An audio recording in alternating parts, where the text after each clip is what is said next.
दरम्यान पहलगामच्या हल्ल्यावरून ठाकरेंचा केंद्र सरकारवरती आता निशाणा साधलेला आहे। पहलगाम हल्ल्यातील दहशतवाद्यांचा अजूनही पत्ता नाहीये असं सुद्धा ठाकरे म्हणतात। तर दहशतवाद्यांचा अजूनही शोध न लागणं हे म्हणजे सरकारचं अपयश असल्याचं उद्धव ठाकरेंनी आपल्या मुलाखतीतून म्हटलेलं आहे।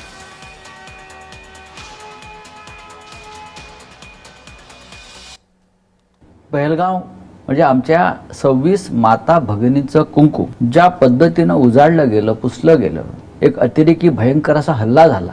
या हल्ल्याकडे आपण कसं पाहता?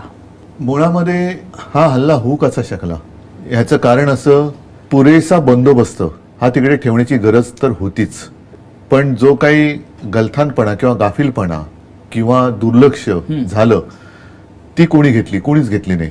आणि आता 2-3 महिने होत आले, 3 महिने तर झालेच, अजून अतिरेक्यांचा थांगपत्ता नाही, सापडणं सोडच, थांगपत्ता नाहीये। हे सरकारचं अपयश आहे मानता आपण? मोठं अपयश आहे।